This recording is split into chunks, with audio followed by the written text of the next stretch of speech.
Yeah, so thank you for inviting me. I'm really excited to be presenting my research to you today. And I'm especially curious to hear your thoughts, given that I'm working in I guess a bit of a different field than most of you, and I'm really excited to hear your thoughts.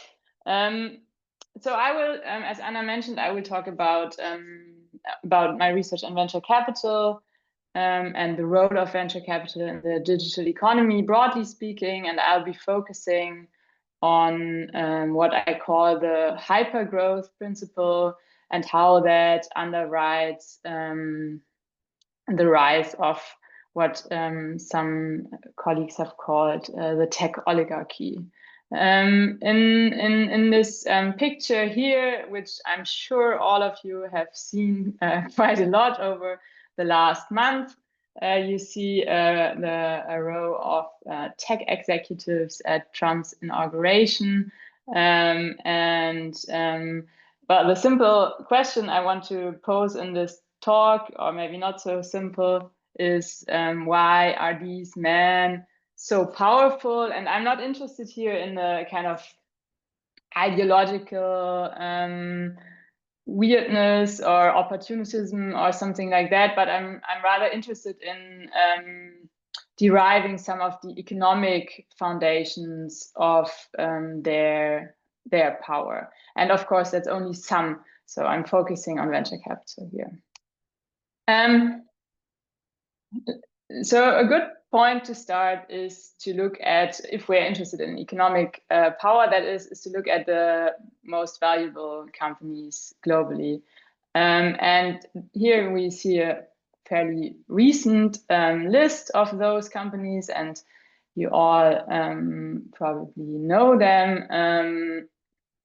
And what's interesting here is that a vast majority of these companies, so actually only with the exception of Saudi Aramco, the Saudi Arabian oil giant, all of these firms qualify as tech companies. And maybe less obviously so, what also is kind of a shared attribute of all of these companies is most of these companies is that they share a history in venture capital financing. So the only exception are again Saudi Aramco, Broadcom, and TSMC, but all other firms here have been funded in their early days by venture capital. So there seems to be some kind of connection between tech being very valuable and this form of financing, and this kind of connection is what I'm generally interested in my research. And for your reference, this composition looked quite different 20 years ago. So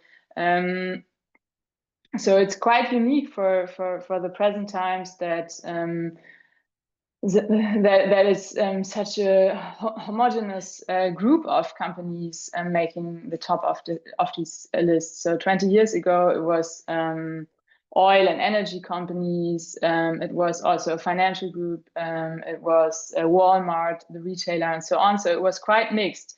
And only over the last decade, these tech companies have solidified their position of power in terms of their hugely valuable market capitalization.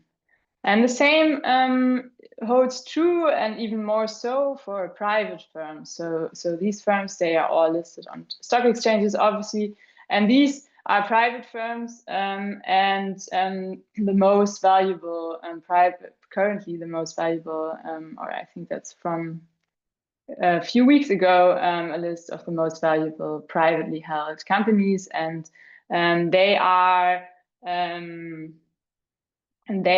all held by VC investors presently, and as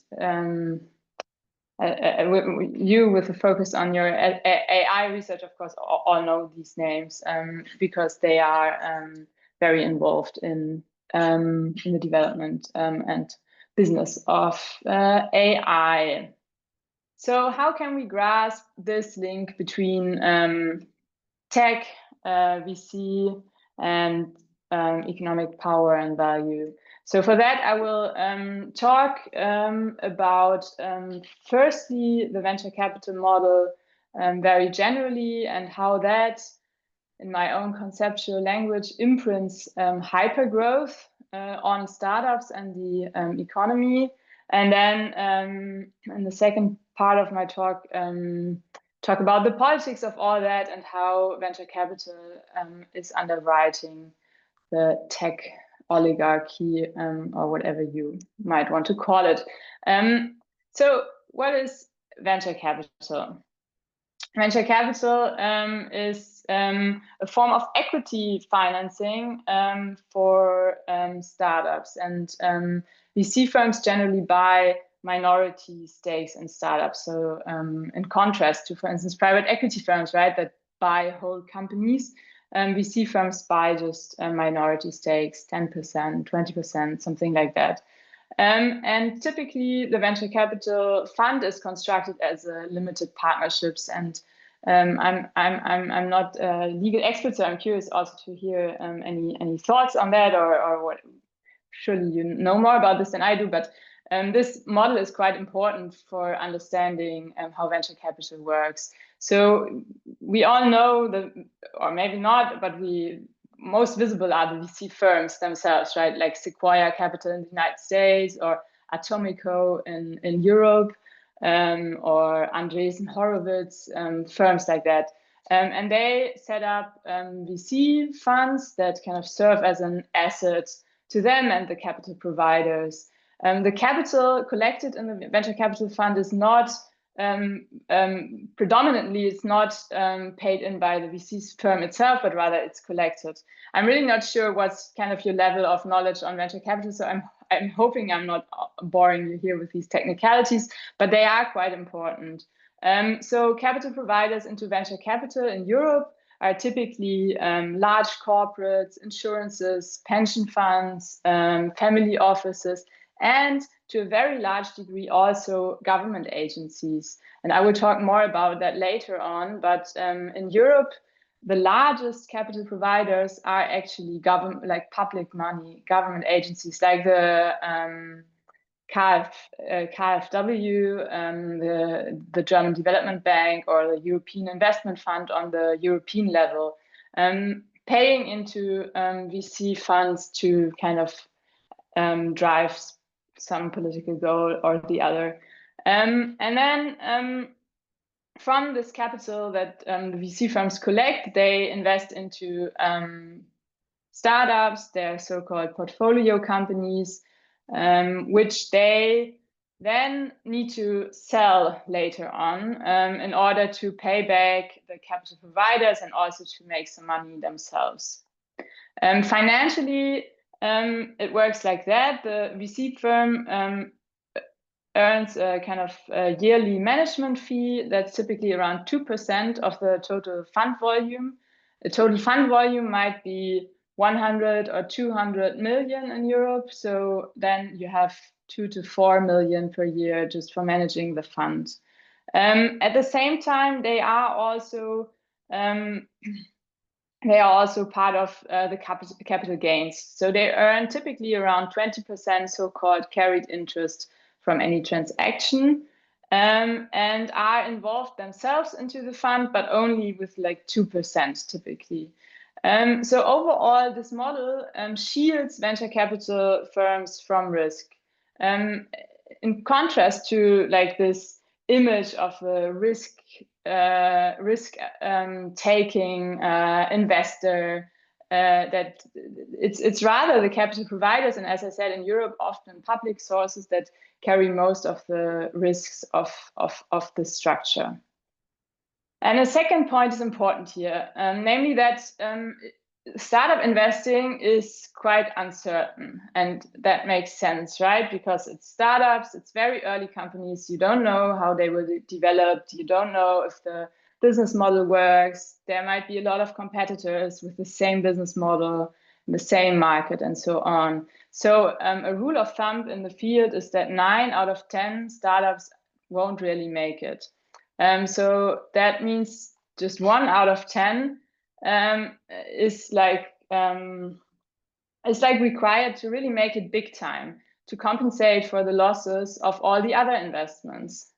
So this is in essence what I call the hypergrowth principle. And here you see the notorious Piecha, who already like 10 years ago in his book 0 to 1 wrote that the only and golden rule of venture capital investing is to only invest in startups that have the potential to return your entire fund. In the words of one of my interviewees, often we pass on companies not because we don't believe that they will be great companies, just because we don't believe that they will be companies that will meet a threshold that we require them to get to. Remember, we will always ask ourselves, is your business able to be a €1 billion company? So this is a quite crucial fundamental kind of principle of venture capital investing. A lot of startups don't, or a lot of new firms, you don't even need to call them startups, don't qualify for this kind of funding. It rather is only firms that are able to grow very quickly in a very short amount of time to huge valuations. And I will give more details now about how venture capitals manage to shape startups according to this principle. But before I do that, maybe some more information on my research. So on my empirical research, this is based on roughly 5 years of research into the European venture capital market. I've written my dissertation during that period and conducted roughly 30 interviews by now, mostly with venture capital investors themselves, all based in Europe, but different types of venture capital investors, like with different strategic focus in different industries and so on, and also a few interviews with their capital providers, so their limited partners. And I've conducted last year kind of an in-depth case study with a green venture capital fund, and with a particular focus on the kind of fundraising process and the negotiations with public capital providers. So that just as a background, as I'm presenting kind of main findings here. So this hypergrowth principle that I just explained, it, in my own conceptual language, imprints on startups and the economy. What do I mean by this notion of imprinting? Imprinting describes how financial actors, enabled by their structural by their structural position, shape businesses according to their logic. And their structural position is one of gatekeepers in the political economy, gatekeepers of capital flows, right? So they collect capital by other capital providers, and startups need that capital to grow their business. So that's what I mean by structural position. And just this fact puts them in kind of a position of power, potentially vis-a-vis startups. And they shape businesses according to their logic. And with that, I mean kind of the financial logic driving venture capital funds. And I argue that this logic is one of creating an asset, so one of assetization. But I won't go into the financial details here, but I'm happy to talk about that more in the discussion. Rather, I will talk about this imprinting of the hypergrowth principle and a focus on how that shapes startups and the economy. More specifically, I will talk about the selection process, so how venture capital firms select startups and what that does. I will talk about the business development of startups, and I talk about valuations before moving on to what I call the politics of venture capital.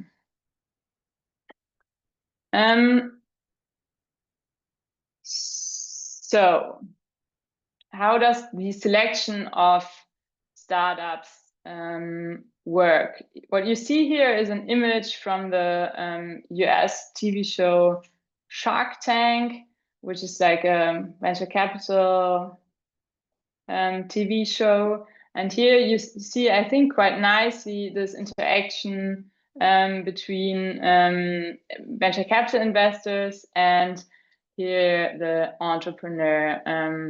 And there's this row of mostly men, which is also the case in the real world, sitting there very professionally looking and so on, vis-a-vis the entrepreneur who has to kind of convince them that her business is worth investing. So often the power dynamic is at the favor of VC investors, but as a note of caution, of course, this depends on the specific case. If it's like a hugely successful AI startup where everybody wants to get into, of course, the power dynamics can also shift, and it can be the entrepreneurs or the founders that are actually in a much more powerful position than the investors just doing anything to get a share in this startup. And also the concrete power dynamics always depend on the macroeconomic environment, right? What's the current interest rate? How cheaply available is money? And questions like that. So please don't misunderstand me. I'm not trying to say that this is always the case. Sometimes I get this critique, but I'm just trying to to show some tendencies, some general kind of tendencies that you might find in the venture capital startup interaction. So the selection of startups by venture capital firms, what are they actually looking for? In my research, and I'm also always looking into the financial economics literature, also using findings from there, but also from my own empirical research, shows 4 general kind of preferences that VCs might have. One is a preference for proven technology. And again, this is contrary to what you might expect, right? Because you always hear this story about innovation and entrepreneurship and technological innovation. But actually in venture capital investing, firms often look for startups that use technology that is already proven, and it might rather just be a new business model or a new market, because in this short time frame in which the VCs have to grow and exit the business, it's not possible to really develop a completely new technology. I mean, you're all aware of how long that really takes, and that's not happening so easily within the 10 years a VC fund typically runs, and within these 10 years, the VC firm needs to select and grow the business, and also to conduct several rounds of investing. So it actually doesn't leave much time. At the same time, VCs look for business models that are easily scalable for the same reason, right? They need to grow the company, and that's much easier, for instance, with data-driven digital business models than it is with hardware companies, with a factory or something like that, because you would need to do much more investment into the actual production and things like that. Of course, data-driven and AI companies also have, as we see now with this run for data centers, have a very material side to them, but still they are much more easily scalable than other business models. Furthermore, VCs look for markets that are sufficiently large to begin with, so that there is room for scaling, and there's a preference for insider teams. I think, again, something you can see nicely now in the recent AI company developments, where it's often the case that the CEO of this firm is the previous CFO of that firm, or stories like that, and that kind of gives VCs the confidence that they that the founding team knows what they're doing, that they're ready to do everything, that they have a good network and stuff like that. So that's why there's this tendency, which of course has problematic implications with regards, for instance, to gender or ethnic diversity in founding teams, which predominantly are still kind of white male teams. The selection of startups is not the only way that VCs make sure that startups follow the hypergrowth principle. Rather, they are also very active in the business development of the startups after investing. So once they have decided that they will invest, they also shape startups in the business development. I will read 2 quotes here to you from my research. So the first one goes, and it's an investor talking here, we want to take a relatively active role. So we are board member and board observer. We go in as a team of 2 people into the startups. That's what they mean. One investment professional as board observer and one partner as board member. And the strategic team in terms of hiring and networking. Those are the main blocks, I would say, where we support. Another one goes, we can set up all the infrastructure, we can set up the best practices. So our team can set those things up for the founders. Here you see how VC investors are actually very active in their investee companies, not only providing capital, but also all sorts of support, or I would argue control, which actually puts them in the driving seat, or can put them in the driving seat of startups.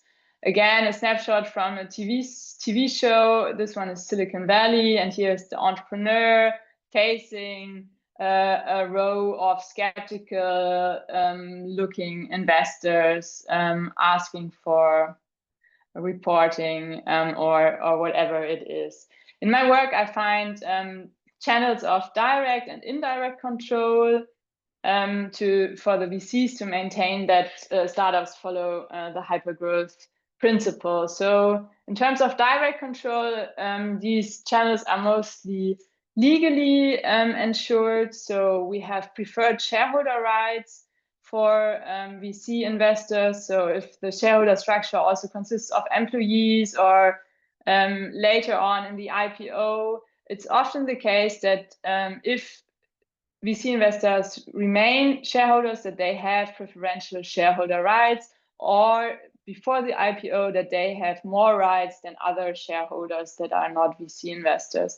So this gives them quite a lot of control over the company. They have, as the quotes I just read to you indicate, they hold board positions and through that are very involved in the kind of daily operations of the startups. And another crucial channel is payout conditionality. So startups don't just get a lump sum from investors once they say, hey, I'm going to invest 100 million or whatever.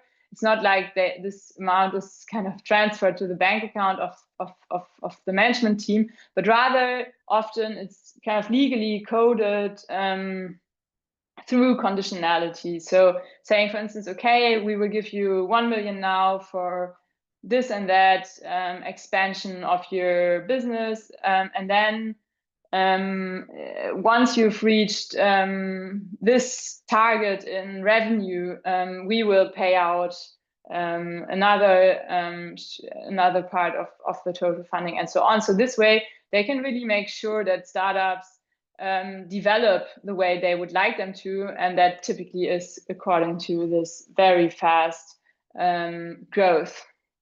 And then there are like more indirectly working channels of control, whereby VCs provide operational advice and services. So some VCs operate whole departments that are just there to help the startups, for instance, marketing departments, or help them with the hiring, the accounting, and things like that. And of course, this is beneficial for startups, but on the other hand, it also allows the VCs to control how they will develop.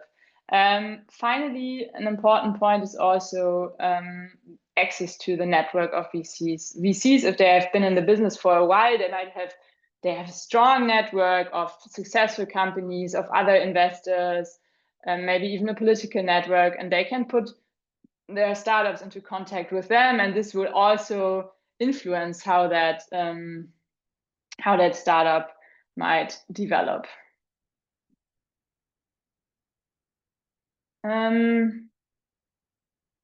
Finally, on to the valuations here. So a bit more details on how VC shapes startup valuations, and another quote here. So the interview argues that if SoftBank puts money in somewhere, the valuation automatically goes to unicorn status most of the time. Because if SoftBank invests an order of magnitude of 300 million, yeah, how many shares are you going to take for that?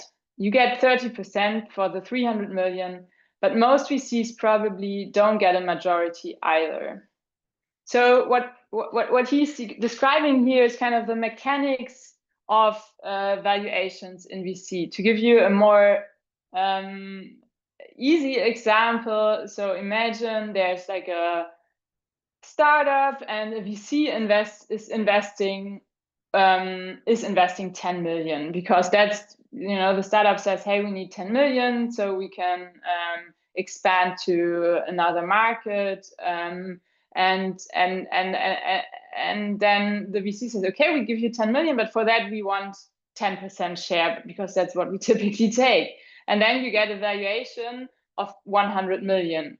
And that's actually often also how it works. And then there's maybe a next round of investing, because after a while these 10 million are used up, and then another one comes in and gives 20 million and also wants a 10% stake. And then suddenly you have a valuation of 200 million and so on. So this way, valuations get constructed, not like maybe is the case with in other sectors where you look at a lot at like profitability figures, you use multiples, comparable transactions, or maybe discounted cash flow analysis, stuff like that. And this is, of course, more difficult for a startup because you don't have so many financial figures, but also you have all this dynamic around maintaining a certain ownership structure. The VCs are always trying to show that their startups are developing according to the growth trajectory that everybody is looking for. So this kind of hockey stick growth, and therefore they try to make other investors buy into this as well. Often it can be also kind of a dynamic of fear of missing out. And then if you just really, if an investor just really wants to get into a certain startup, they will just pay whatever it takes. Again, really boosting the valuations. So all of these dynamics also have to be considered when thinking about and talking about the valuations of VC-funded startups.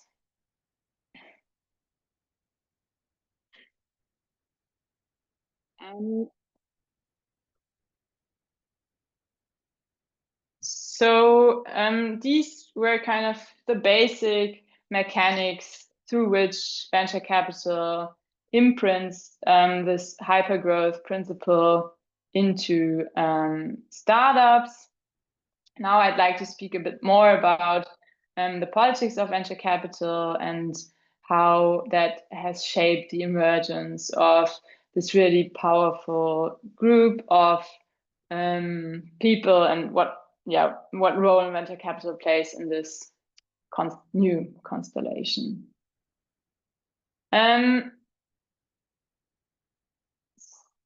So venture capital has this fascinating ability to perpetuate itself.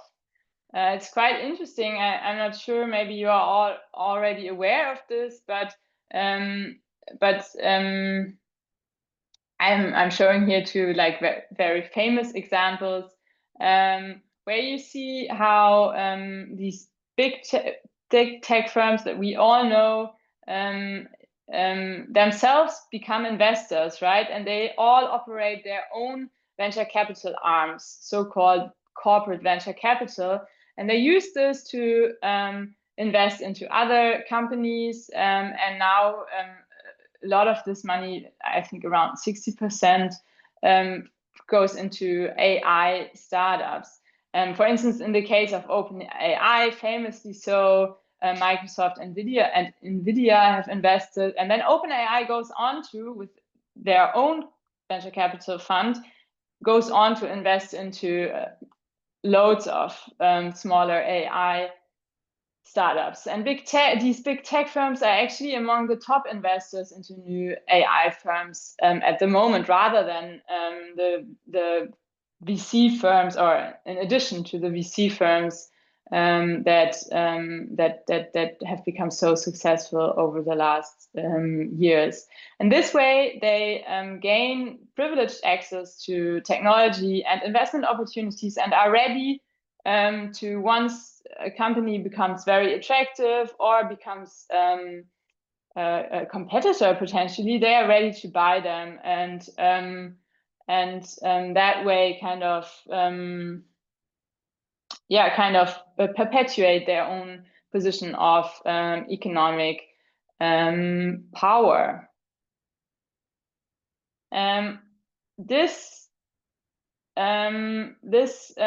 ability of venture capital to perpetuate, I argue, underwrites also this tech oligarchy. So this vast concentration of economic power in wealth and through corporate control. Here, the kind of dual shareholder structure comes in again. A colleague of mine, David Kampmann, has just published a really interesting article about this, how this huge control some of these executives, executives still have over the companies originates in this dual shareholder structure of venture capital. And the legal form of the limited partnership, and also this dynamic of creating assets, and therefore reproducing and maintaining positions of wealth, also feeds into that.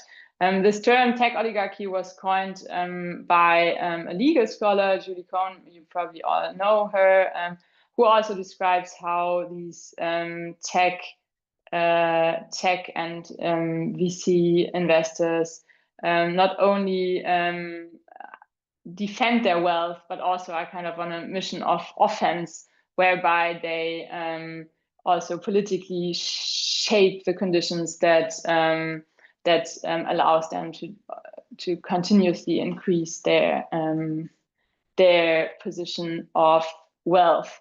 So all of this is, to make it even worse, and as I've already stressed in the beginning, built on public money. So especially in Europe, the European Union tries to govern through venture capital, given kind of their limited fiscal budget. They use financial intermediaries to reach political goals, such as innovation, but also in the context of the green transition, venture capital firms are used quite a lot. The European Multilateral Development Bank, the European Investment Fund, EIF, is the largest single capital provider in the European venture capital markets. On average, around a third of capital in Europe comes from public sources. All of this works under the paradigm of de-risking, whereby states take on risks for the financial sector and thereby shift the risk return kind of ratio into the favor of financial actors. I have studied this kind of VC state nexus in the context of the green transition. There I find that there's little conditionality attached to this kind of form of governing. But there is a growing awareness among policymakers to change this. And so this is also, I think, an interesting aspect to think about. So how can we politically kind of shape this financial structure in a way that makes it maybe work more beneficially for the overall kind of society. So to conclude, in my research, I'm trying to show how venture capital firms hold a very crucial and politically amplified gatekeeper position in the political economy, which makes them powerful. And they use this power to reproduce wealth and thereby imprint their logic of asset creation on startups, in particular through this hypergrowth principle. And this leads to high valuations and thereby economic instability, a narrow range of innovation, so a focus on data-driven business models, on technology that to a large degree has already been proven. And there is a tendency toward monopolies, toward a focus on so-called winner-take-all markets, and growth is more important than social or ecological concerns, and all this has vast repercussions for the political economy, broadly speaking. Finally, venture capital, through their ability to kind of perpetuate and involve themselves in future winning companies, and also to some degree produce them, underwrite what some call the tech oligarchy. But also many open questions remain, of course, in this field. So the specific legal foundations of this big tech VC nexus in different national contexts. The most famous example always is, of course, the United States, but how specifically does it work here? How does it work in Finland? How does it work in the UK, and so on? Of course, that matters to also get a grasp at how it would be possible to kind of politically change the problematic aspects of all this. Also, I think an important question is, because I've worked quite a lot on the public institutions funding venture capital, so how to set up public institutions that actually work differently concerning actual kind of deep tech innovation or enabling a green transition and things like that. Another interesting aspect waiting to be researched is this kind of, because I'm talking about valuations, but these are valuations previous to the IPO, right? So there is an interesting dynamics going on between the time the company is still held privately and then once it IPOs. The valuation dynamics, of course, are different, and how far this huge valuation as a private company, how is it carried into public markets, or what kind of clashes can we observe there? And then now that AI is kind of dominating the whole investment, VC investment scene, what's kind of specific about this AI venture capital nexus, and how one shapes the other. So this is it. Thanks for listening, and yeah, I'm really curious to hear your thoughts. Thank you so much. That was really interesting, and I'm really delighted that this is how we started our new season with these questions. So really, please, dear audience, this is the moment when you can ask your questions or make your remarks. And while you are preparing this, I'm just going to ask you a very simple question.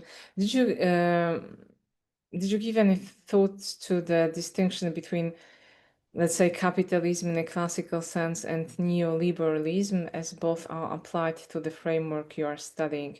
Because there are some features that are typically capitalist, like monopolies or something like this, or at least it looks like a monopoly in some cases. And there are some features which are typically neoliberal, which normally are considered to be slightly opposed to capitalism, where neoliberalism is the place where competition is the highest value. So I was just wondering whether you gave any thought to this, or whether it's at all relevant. Maybe it is not, but I just thought about it. Yeah, I don't think it's a simple question, but and I'm not sure, like, if I understand you correctly, but I mean, for me, all this is taking shape in a kind of specific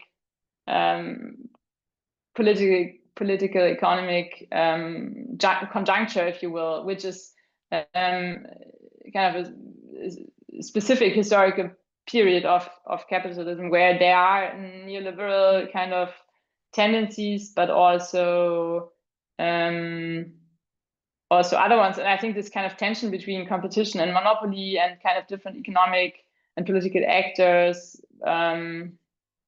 working in this kind of tension is also, I guess, something that has been with us for a very long time. Mm-hmm. Okay, so yeah, so there is some relevancy, but I should have formulated my question better. Wonderful, thanks so much. It's really me privately interested in this. Do you read these guys? Like, do you read their philosophy? You know, they're said to be inspired by people like effective altruism or something like this. So do you have this do you read it? Second, do you take it seriously? What do you do with it?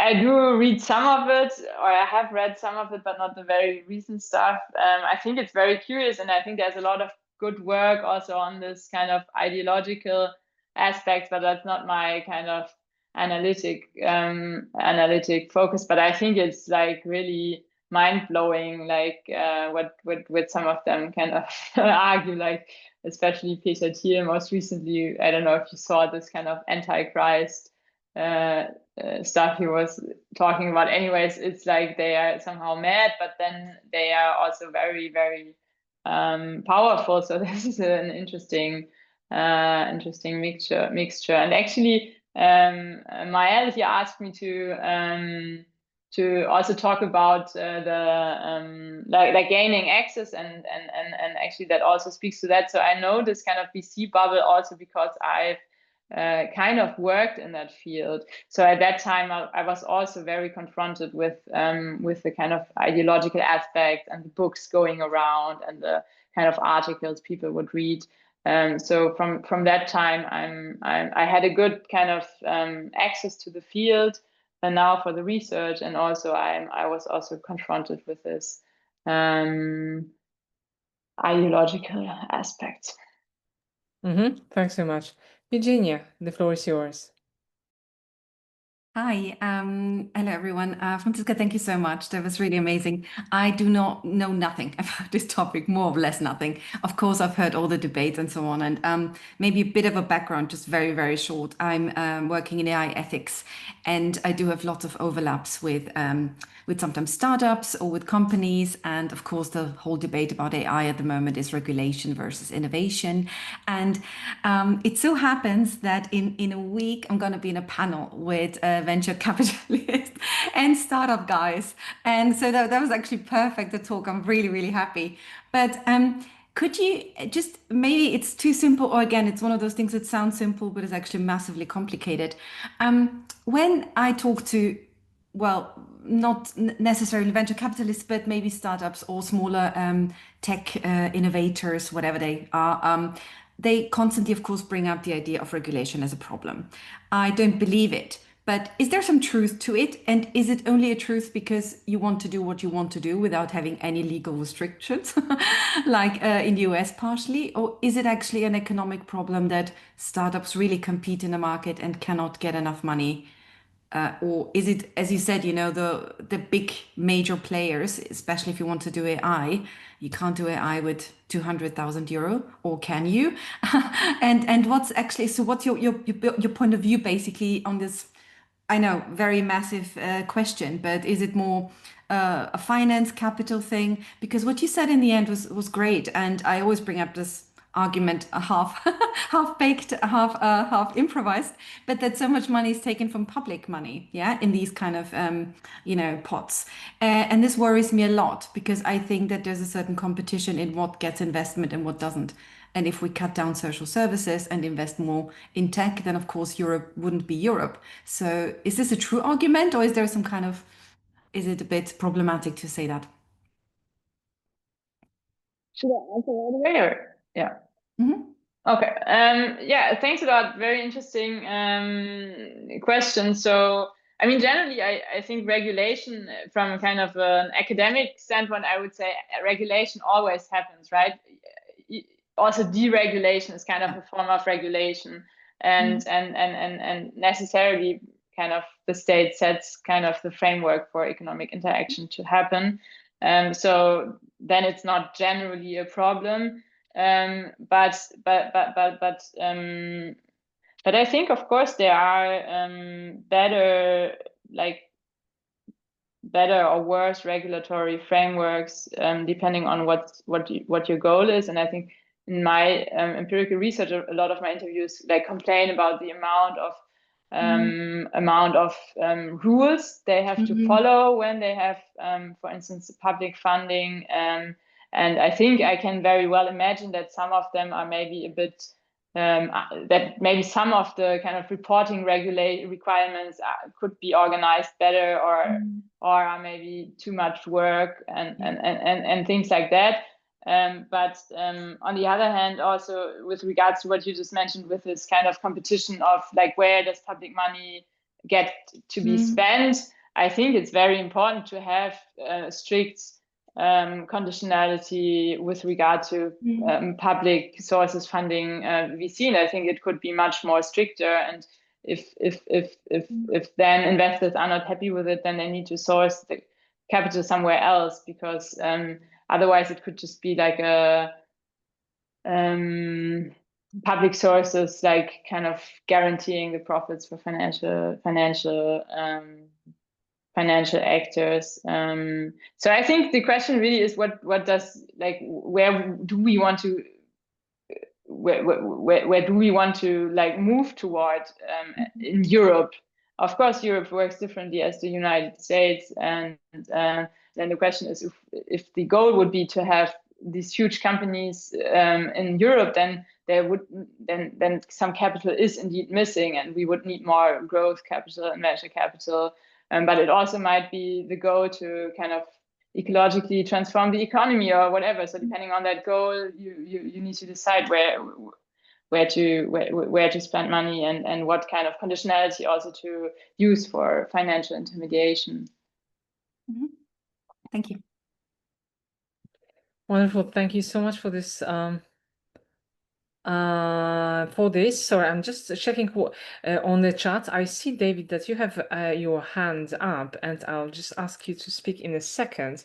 But there's Bertie on the chat, and they want me to read their question.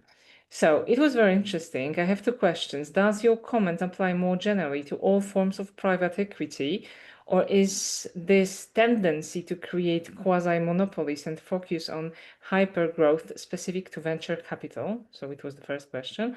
And then could you elaborate on the impact this has on market capitalization? You briefly mentioned the risk of overvaluation. There is a lot of talk about the AI bubble at the moment, for example, I would love to hear your thoughts on the subject. So this is Thank you. So in terms of this kind of generalization to other forms of private equity, I'd say no. I think it's specific to venture capital, and that's always also some sort of motivation to my work, that often there is this tendency to think of finance as kind of one general way of doing things and working and shaping the economy. But I think finance is like a huge sector with very many different actors who work according to different logics. So this venture capital focus on hypergrowth is kind of specific to this startup investing. Of course, all financial actors try to make money, right? But they do it differently. And VC does it by investing in startups, and startups are very uncertain sort of investment, and therefore they need this hypergrowth to still operate profitably. So I think that's specific for venture capital, and there's other things to be said about private equity. And then this question about market capitalization, yeah, that's a good question, and I try to hint to that at the end, that this is also something that needs to be studied more, this kind of link between venture capital valuations and then market capitalizations, which is different things, right? In venture capital, it's private companies, they are not listed publicly, and then they are listed publicly after the IPO and have different kind of mathematics to the valuations. And in my mind, there is some kind of translation from one to the other, because let's say we have this hugely valuable unicorn company, it's 200 or it's 10 billion, and then it's going to IPO, and shareholders will expect that at least this value is maintained, or the value even increases. Otherwise, they won't IPO. And there's this expectation in public markets that tech firms will eventually be very valuable, and so on. And so I think the VC world kind of translates into the public stock market, and now that a lot of the publicly listed companies hold shares in private VC-owned companies, this also influences their market capitalization, as we've seen now after the announcement of OpenAI deals, which boosted the share price of a lot of big tech companies, right? So I think the VC logic does feed into this bubble overvaluation dynamic. And then the question is, if it's a bubble and if it crashes, who's going to lose and who's going to win? And I think venture capital helps big tech firms to make sure that they are among the winners. And even if a lot of this breaks down, that they won't be so affected. Okay, wonderful. Thank you so much. David, the floor is yours. Yeah, thank you very much. I mean, I've put the question also in the chat. My question was about how those venture capitalist firms are valuing the companies. You mentioned that 1 out of 10 will succeed. There are many promises. So how what type of methods do they use to give a value to those companies? Also a very good question. So there are different methods, right? One really is that it might be, if a VC company is very well funded, that it's really just about because that really is just about they want to own this amount of the company, so this kind of ownership share. And then the startup wants 100 million as an investment, and just by calculating these two numbers, you just get the value. So it's very unrelated to the business performance. And the other main method is using revenue multiples. So because most of them are not profitable, right? So any kind of profitability based or cash flow based valuation does not work. So rather they use multiples on revenue figures. So if the company has a revenue of I don't know, 1 million, and then in a comparable transaction previously, a company in a similar sector who also had a revenue of 1 million, they were sold for 10 million, so then the revenue multiple is 10. So this is the second main method of valuations used in venture capital. Thank you so much. And now Bartosz. Thanks a lot. I was wondering if there are any biases in how venture capital is allocated, and in particular, whether it supports disproportionately more white people, in particular white men.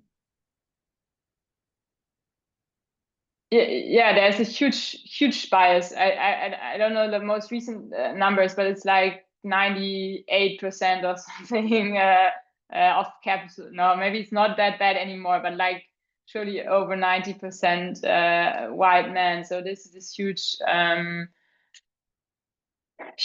and very problematic bias already for a long time, which doesn't really change so much. And this is also a consequence of these kind of elite networks where you only get that capital when you're in it, and people give it to people they know from the business school, and the business school is attended by people with rich parents and so on and so forth. So there's a whole kind of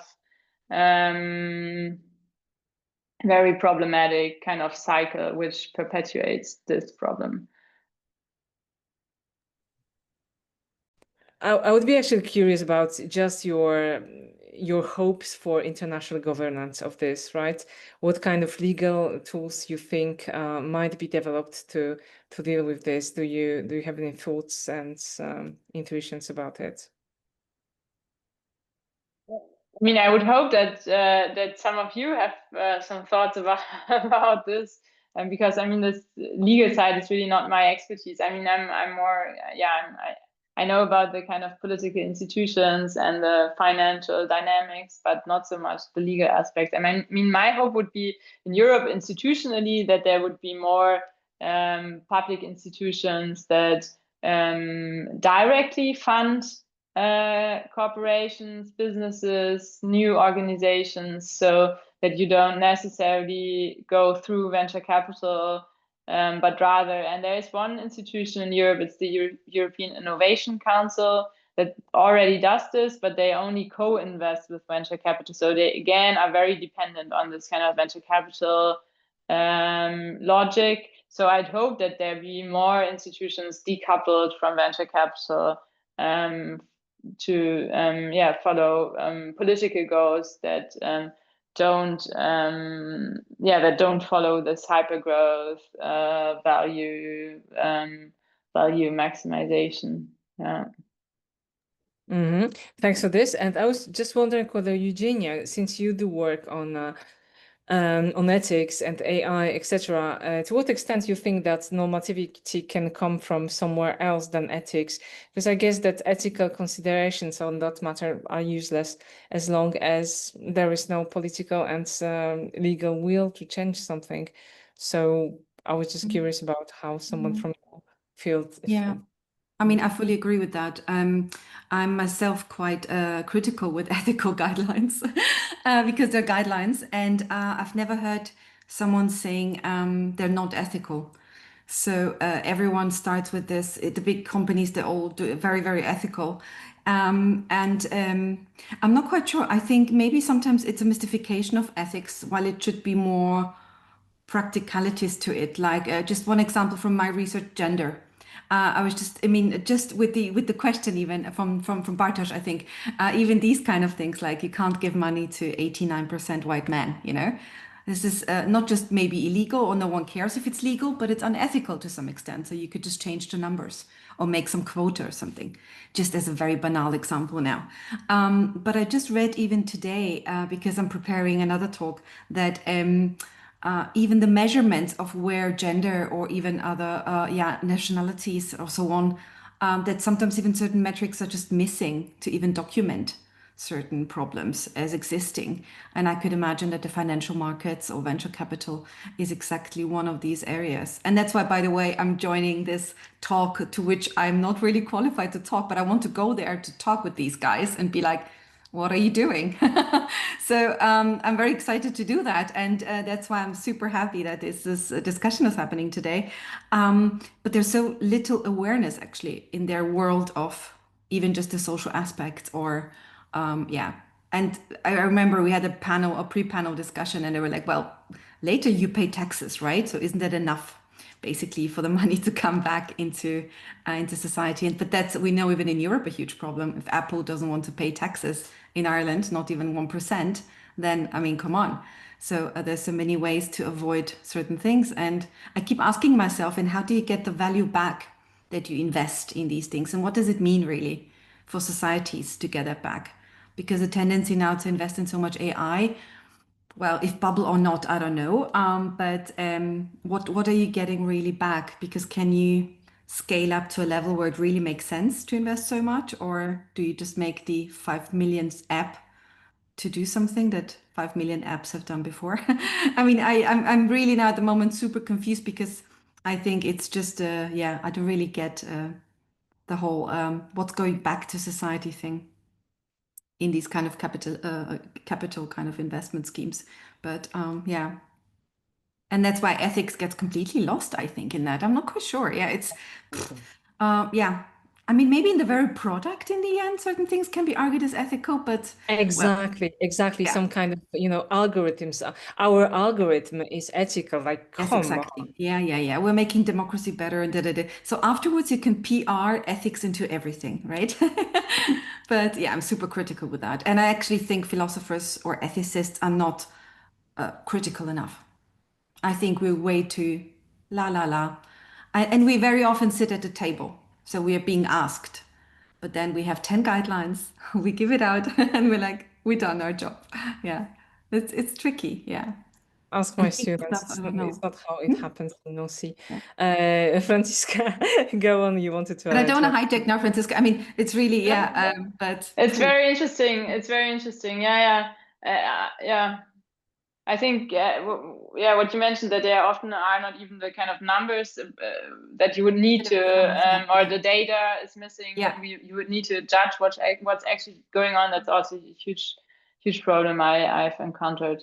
And for instance, now with this kind of ambition to fund kind of green business, that's also like a really a problem, where actually public sources are trying to ask for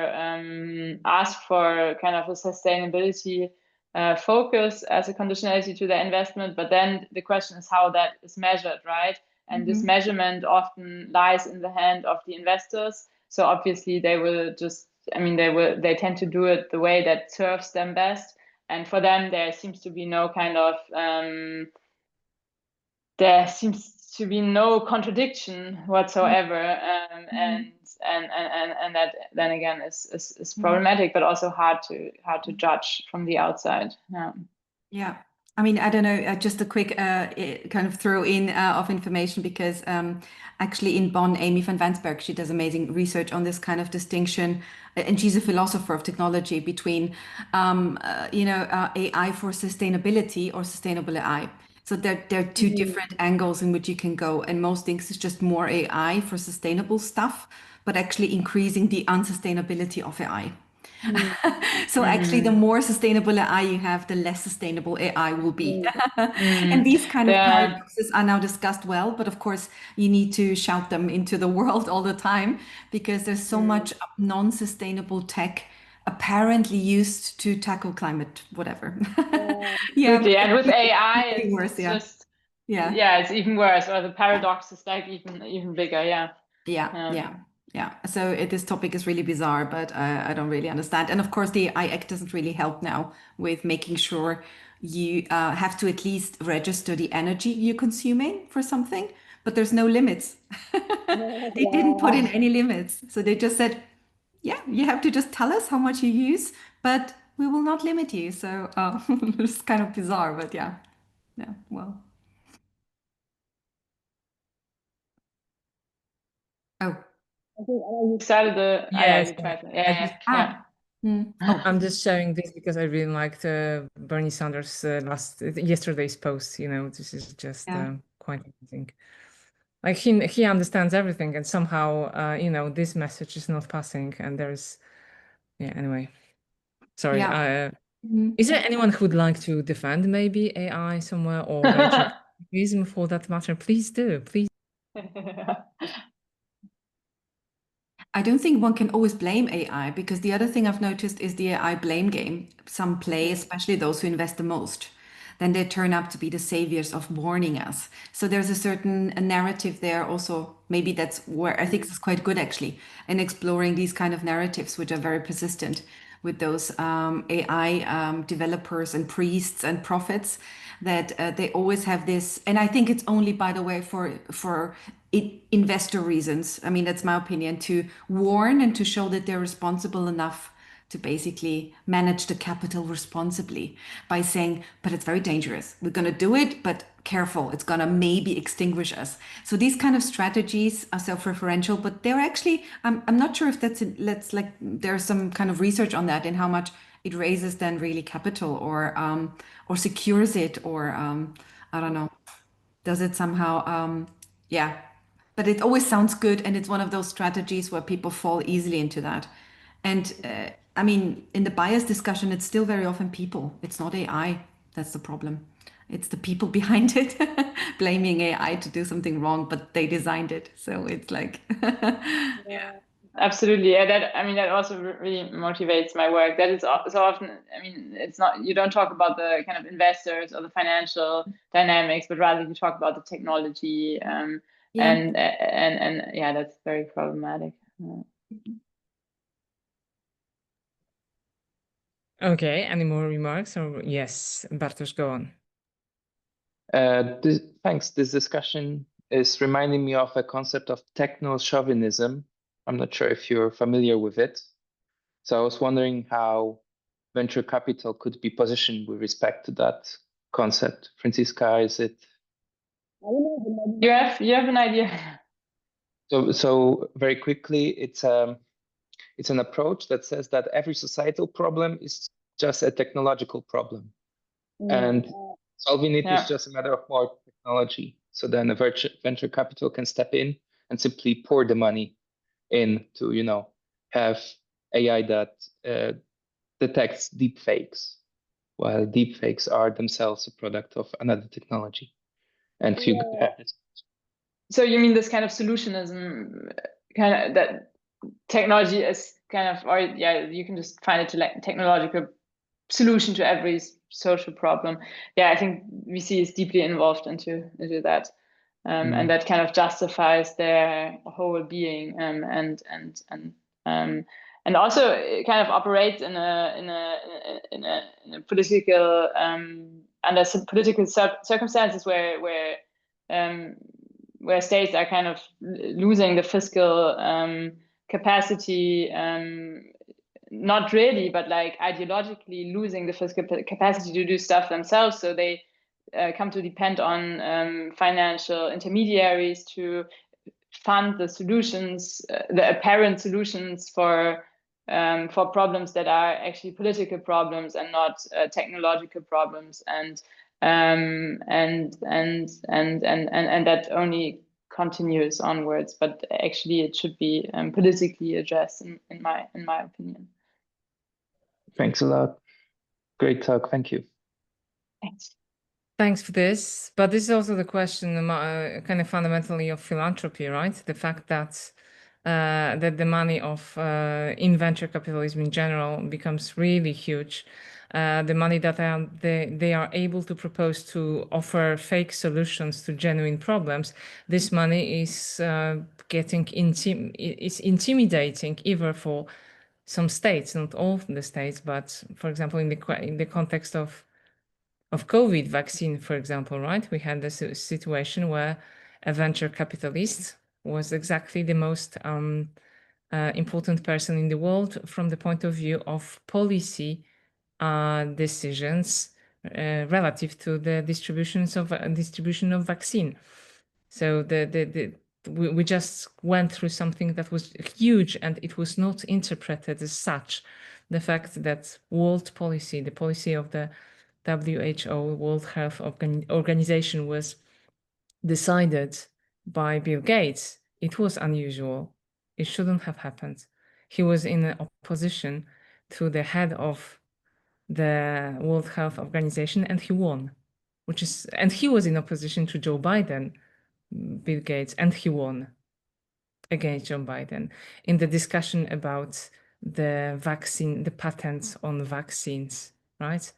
Joe Biden and everybody in the world, every politician apart from Angela Merkel were in favor of waiving the patents on vaccines.